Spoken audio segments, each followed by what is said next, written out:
AP రాజధాని అమరావతి విషయంలో కీలక సమావేశం జరిగింది. 3 మెన్ కమిటీ భేటీ రైతులకు సంబంధించి ప్రధానమైన అంశాలపై చర్చించింది. మరోవైపు రాజధాని విషయంలో వైసీపీ విమర్శల దాడి పెరిగింది. ఆ డీటెయిల్స్ చూద్దాం. రాజధాని రైతుల సమస్యలపై 3 మెన్ కమిటీ సమావేశమైంది. కేంద్ర మంత్రి పెమ్మసాని చంద్రశేఖర్, రాష్ట్ర మంత్రి నారాయణ, తాడికొండ ఎమ్మెల్యే శ్రవణ్ ఈ భేటీలో పాల్గొన్నారు.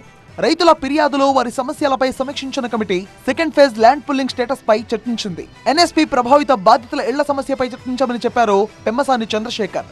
ఎఫ్ఎస్ఐ అంశాలు కూడా సుదీర్ఘంగా చర్చించామన్న మంత్రి రాజధాని ప్రాంతంలో గ్రామీణ రహదారులు, మౌలిక వసతుల అభివృద్ధికి ప్రాధాన్యమివ్వాలని నిర్ణయించామన్నారు. అక్కడక్కడ గ్రామ కంట ఇష్యూస్ ఉన్నాయి కొన్ని, అదేవిధంగా ఎన్ఎస్పి ఇళ్ళు కోల్పోయే వాళ్ళకి వాళ్ళ ఇష్యూస్ కొన్ని ఉన్నాయి. ఎఫ్ఎస్ఐ ఇట్లాంటి కొన్ని మాట్లాడాం మేజర్ ఇష్యూస్. ప్రజల సమస్యలను ప్రత్యక్షంగా తెలుసుకునే దిశగా చర్యలు చేపట్టిన 3 మెన్ కమిటీ త్వరలోనే మంత్రి నారాయణ, కమిషనర్లు, జాయింట్ కమిషనర్లతో కలిసి ఫీల్డ్ విజిట్లు చేపట్టాలని సమావేశంలో నిర్ణయం తీసుకుంది. మరో 2 నుంచి 3 వారాల్లో రెగ్యులర్ మీటింగ్లు నిర్వహించి అంశాల వారీగా సమీక్ష చేయడంతో పాటు పరిష్కారాలపై ఎప్పటికప్పుడు అప్డేట్లు ఇవ్వాలని అధికారులను ఆదేశించింది. ఎవరైతే ఉండారో వాళ్ళకి ఇన్ఫ్రాస్ట్రక్చర్, ఏదైతే రోడ్స్ కానీ, డ్రైన్స్ కానీ, వాటర్ కానీ, అదేవిధంగా అక్కడ శ్మశానాలు కానీ, పార్కులు కానీ, కమ్యూనిటీ హాల్స్ కానీ, వీటన్నిటి మీద డిస్కస్ చేసి యాక్చువల్గా సిఆర్డీఏ కమిషనర్కి, అడిషనల్ కమిషనర్స్కి ఇన్స్ట్రక్షన్ ఇవ్వడం జరిగింది. అమరావతి పేరుతో నిర్మాణ వ్యయాలను పెంచి అంతులేని అవినీతికి పాల్పడుతున్నారని ఆరోపించారు మాజీ మంత్రి మెరుగ నాగార్జున.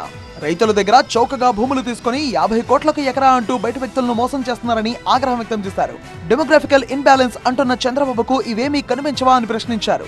మీరు ఎంత గొప్పగా చెప్తా ఉన్నారో, ఈ రాష్ట్రంలో అమరావతిలో బ్రహ్మాండంగా భూముల ధర పెరిగిపోయింది చెప్తే పాపం మిమ్మల్ని నమ్మి ఎక్కడెక్కడో ఉన్న డబ్బులు తీసుకొచ్చి ఇక్కడ కుమ్మరించాలని ప్రజలు చూపిస్తే వాళ్ళతోనేమో ఆ విధంగా కొనిపిస్తున్నారు.